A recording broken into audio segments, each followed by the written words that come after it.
Hello guys, എന്തൊക്കെയാണ് വിശേഷം? എല്ലാവർക്കും സുഖമാണെന്ന് കരുതുന്നു. നമ്മളപ്പോൾ B1 B2 വിസയെക്കുറിച്ച് കുറേ കാര്യങ്ങൾ നമ്മൾ പഠിച്ചു.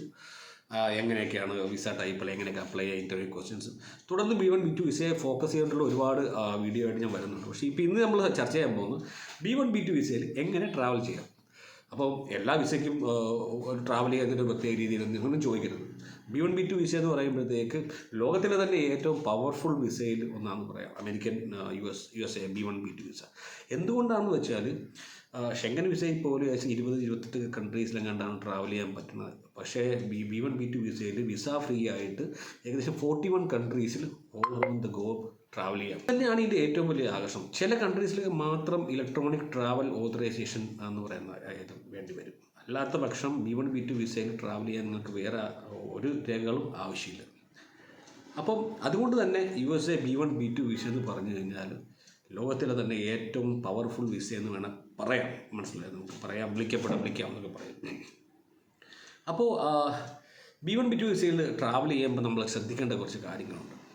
ഒന്ന്, B1 B2 വിസ കിട്ടിയത് കൊണ്ട് നിങ്ങളുടെ US എൻട്രി ഗ്യാരൻറ്റീഡ് അല്ല.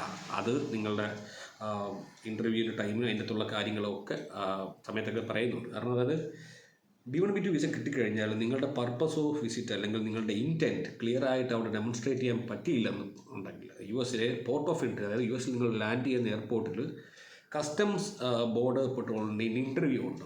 അവിടെ ഒരു സെക്കൻഡ് റൗണ്ട് ഓഫ് ഇൻ്റർവ്യൂ എന്ന് വെച്ചാൽ ഒരു ഷോർട്ട് ഇൻ്റർവ്യൂ ആണ്. നമ്മുടെ കോൺസുലർ ഇൻ്റർവ്യൂ പോലെ അത്ര ടഫൊന്നുമല്ല. കോൺസുലർ ഇൻ്റർവ്യൂ പോലെ അത്രയ്ക്ക് ടഫൊന്നുമല്ല. പക്ഷേ എന്നാൽ തന്നെയും ആ ഇൻ്റർവ്യൂ എന്ന് പറയുന്ന ഒരു ഫൈനൽ റൗണ്ട് ഓഫ് വെരിഫിക്കേഷൻ വേണം പറയാം അവിടെ എയർപോർട്ടിൽ ഇറങ്ങുമ്പോഴത്തേക്ക്. അപ്പോൾ ആ ഇൻ്റർവ്യൂ കൂടെ നമ്മൾ ക്രാക്ക് ചെയ്താൽ മാത്രമേ നമുക്ക് US എൻ്റർ ചെയ്യാൻ പറ്റുള്ളൂ.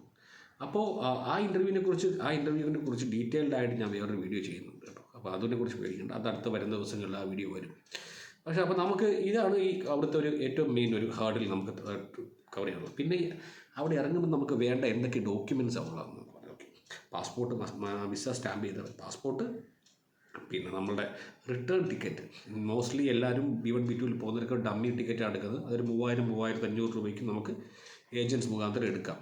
അത് നമ്മൾ US ലാൻഡ് ചെയ്ത് കഴിഞ്ഞ് വേണം ക്യാൻസൽ ചെയ്യാം. ഇല്ലാത്ത പക്ഷം നിങ്ങളുടെ കയ്യിൽ പ്രോപ്പറായിട്ട് ട്രിപ്പ് പ്ലാൻ ചെയ്ത് ചാർട്ട് ചെയ്ത് പോകുന്നവരാണെങ്കിൽ നിങ്ങൾക്ക് റിട്ടേൺ ടിക്കറ്റ് ബുക്ക് ചെയ്യാം. അതും അവർ തെളിവായിട്ട് എടുക്കാം. പിന്നെ നിങ്ങളുടെ purpose of visit, accommodation booking, എന്തെങ്കിലും ഇവൻറ്റിന് പോകണമെങ്കിൽ അതിൻ്റെ ഡോക്യുമെൻറ്റ്സും, എന്തെങ്കിലും കോൺഫറൻസിൽ പങ്കെടുക്കണമെങ്കിൽ അതിൻ്റെ ഇൻവിറ്റേഷൻ, ഫാമിലി വിസിറ്റ് ചെയ്യാൻ പോകുന്നെങ്കിൽ അവരുടെ ഫാമിലിയുടെ ഇൻവിറ്റേഷൻ ലെറ്റർ, ഏതെങ്കിലും മെഡിക്കൽ റിലേറ്റഡ് ആയിട്ടുള്ള ഇഷ്യൂവിന് പോകുകയാണെന്നുണ്ടെങ്കിൽ അവിടുത്തെ ഹോസ്പിറ്റലിലെ ഡോക്യുമെൻറ്റ്സ്, ആ ഹോസ്പിറ്റലിലെ ഡോക്ടറുമായിട്ടുള്ള അപ്പോയിൻമെൻറ്റിൻ്റെ ഡോക്യുമെൻറ്റ്സ്, ഇതെല്ലാം നമ്മൾ ഭദ്രമായി കരുതണം. എല്ലാം നമ്മൾ കൊണ്ടുപോകണം. ഒന്നും കൊണ്ടുപോകാതിരിക്കരുത്. എല്ലാം നമ്മുടെ കയ്യിൽ വേണം. ചോദിച്ചു കഴിഞ്ഞാൽ അത് കൊടുത്തിരിക്കണം. മനസ്സിലായില്ല, ചോദിക്കില്ല എന്നുള്ളതാണ്. പാസ്പോർട്ട് മാത്രമേ 99% പേരും ഈ ഓഫീസർമാർ ചോദിക്കുകയുള്ളൂ. അവിടെ കിടന്ന് ബബ്ബ അടിച്ച് സംശയം ഉണ്ടായി കഴിഞ്ഞാൽ മാത്രമേ ഈ പറഞ്ഞ ചോദ്യങ്ങളും എക്സ്ട്രാ ഡോക്യുമെൻറ്റ്സും പിന്നെ നിങ്ങളുടെ ലഗേജ് വരെ വേണമെങ്കിൽ സെപ്പറേറ്റ് ആയിട്ട് വേറെ റൂമിൽ കൊണ്ടുപോയിട്ട് ചെക്ക് ചെയ്യാൻ അവർക്ക് അധികാരമുണ്ട്. നിങ്ങളുടെ മൊബൈൽ ഫോൺ, ലാപ്ടോപ്പ് എന്തിൻ്റെയും പാസ്വേഡ് ചോദിക്കാനും അത് പരിശോധിക്കാനുമുള്ള അധികാരം അവർക്കുണ്ട്. സോ അപ്പം ഒരിക്കലും നിങ്ങളുടെ മൊബൈൽ ഫോണിലോ ലാപ്ടോപ്പിലോ നിങ്ങളുടെ ട്രിപ്പുമായിട്ട് ബന്ധപ്പെട്ട രേഖകളും കാര്യങ്ങളും ഒന്നും സൂക്ഷിക്കാതിരിക്കുക. അവർക്ക് വേണമെങ്കിൽ ഓപ്പൺ ചെയ്യാം. എപ്പോഴും ഒരു സ്പെയർ മൊബൈൽ ഫോൺ കരുതുക കയ്യിൽ. അത് കയ്യിൽ കൊണ്ടു നടക്കുക. മറ്റേ മൊബൈൽ ഫോൺ നിങ്ങൾക്ക് കുറച്ച് സീക്രട്ടായിട്ട് ഹാൻഡിൽ ചെയ്യാം. പിന്നെ വേറെന്താ പറയുന്നത് വെച്ചാൽ, നമ്മൾ ഇതിപ്പം അറിയാമല്ലോ B1 B2 വിസ എന്ന് പറയുന്ന പോലെ നമ്മൾ ഈ പറഞ്ഞ B1 എന്ന് പറയുമ്പോഴത്തേക്ക് ബിസിനസ് പർപ്പസാണ്. അത് ബിസിനസ് കോൺഫറൻസുകൾ, മീറ്റിങ്ങുകൾ, നെഗോഷിയേഷനുകൾ. B2 എന്ന് പറഞ്ഞാൽ പ്ലഷർ ടൂറിസമാണ്. അതായത് സൈറ്റ് സീയിങ്, ഇതുമാതിരി medical appointments, family get togethers, അങ്ങനെയുള്ള കാര്യങ്ങൾ B2 എന്ന് പറയുന്നത്. അപ്പം താമസ പരിധി എന്ന് പറയുമ്പോൾ 6 മാസമാണ് B1 B2 വിസയിൽ നിങ്ങൾക്ക് അറ്റ് എ ടൈമിൽ US താമസിക്കാനുള്ള താമസ പരിധി. അത് കഴിഞ്ഞ് അവിടെ നിങ്ങൾ പോയില്ലെങ്കിൽ നിങ്ങൾ ആരും അവിടെ നിന്ന് പിടിച്ചിറക്കി വിടാനൊന്നും പോകുന്നില്ല. പക്ഷേ ഇപ്പോൾ ട്രംപ് വന്നതുകൊണ്ട് ചിലപ്പോൾ അതിൻ്റെ കാര്യങ്ങളൊന്നും എങ്ങനെയാണെന്ന് അറിയില്ല. കാരണം may be they will revoke your visa. 6 മാസം കഴിയുമ്പോഴത്തേക്ക് ഓട്ടോമാറ്റിക്കലായി നിങ്ങൾ US നിന്ന് ചെക്കൗട്ട്, നിങ്ങൾ ട്രാവൽ ചെയ്തില്ലെന്നുണ്ടെങ്കിൽ ചിലപ്പം വിസ ക്യാൻസൽ ചെയ്യാനൊക്കെയുള്ള സാധ്യതകൾ തള്ളിക്കളയാൻ പറ്റില്ല. അത് നമുക്ക് എന്തായാലും ജനുവരി ഫെബ്രുവരി ഒക്കെ ആകുമ്പോഴത്തേക്ക് നമുക്ക് അതിനെക്കുറിച്ച് കൂടുതൽ ഡീറ്റെയിൽസ് നമുക്ക് അറിയാൻ പറ്റും. പിന്നീട് പറയാനുള്ള കാര്യം എന്ന് വെച്ചാൽ, നമ്മൾ ഇപ്പോൾ ആദ്യമേ പറഞ്ഞ പോലെ B1 B2 വിസ കിട്ടിയെന്ന് വെച്ചിട്ട് നിങ്ങൾക്ക് US എൻട്രി ഗ്യാരൻറ്റീഡ് അല്ല. സോ നിങ്ങൾക്ക് യു എസിലേക്ക് പോകണം, നിങ്ങൾ യു എസിൽ അവിടെ എത്തി യു എസിൽ സോയിൽ കാല് കുത്തണമെന്നുണ്ടെങ്കിൽ കുറേ കാര്യങ്ങൾ നിങ്ങൾ പാലിക്കണം. അതായത് ഈ പറഞ്ഞ പോലെ ഡോക്യുമെൻറ്റ്സ്, നിങ്ങളുടെ പർപ്പസ് ക്ലിയർ ആയിരിക്കണം, നിങ്ങളുടെ കൃത്യമായിട്ടുള്ള എക്സ്പ്ലനേഷൻ കൊടുക്കാൻ നിങ്ങൾ തയ്യാറായിരിക്കണം. പിന്നെ B1 B2 വിസയിൽ ചെന്ന് കഴിഞ്ഞാൽ ഏറ്റവും പ്രധാനപ്പെട്ട കാര്യം അവിടെ ആ വിസയിൽ നിന്നുകൊണ്ട് നമുക്ക് ഡയറക്റ്റായിട്ട് നിയമപ്രകാരം ജോലി ചെയ്യാൻ പാടില്ലെന്നാണ് പറയുന്നത്. പക്ഷേ നിങ്ങൾക്ക് ജോലി കണ്ടുപിടിക്കുന്നതിന് കുഴപ്പമില്ല.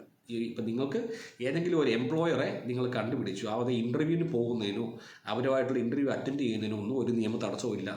USCIS തന്നെ പറഞ്ഞിട്ടുണ്ട്, B1 B2 വിസയിൽ you can attend interview, you can participate in recruitment activities, job ഫെയറുകളിൽ പങ്കെടുക്കാം, അതിനൊന്നും ഒരു തടസ്സവും ഇല്ല. അപ്പോൾ നിങ്ങൾക്ക് ക്വാളിഫിക്കേഷൻ ഉണ്ടെങ്കിൽ, ടാലൻ്റ് ഉണ്ടെങ്കിൽ, നിങ്ങൾക്ക് അതുങ്ങളുടെ മേഖലയുമായി ബന്ധപ്പെട്ടത് ജോലി, വിസ സ്പോൺസേഡ് ആയിട്ടുള്ള ജോലി കണ്ടെത്താൻ പറ്റുമെങ്കിൽ, ആ എംപ്ലോയർ നിങ്ങൾക്ക് വിസ പ്രൊവൈഡ് ചെയ്യുന്നുണ്ടെങ്കിൽ നിങ്ങൾക്ക് B1 B2 വിസയിൽ നിന്നുകൊണ്ട് ആ ജോലി അക്സെപ്റ്റ് ചെയ്യാം.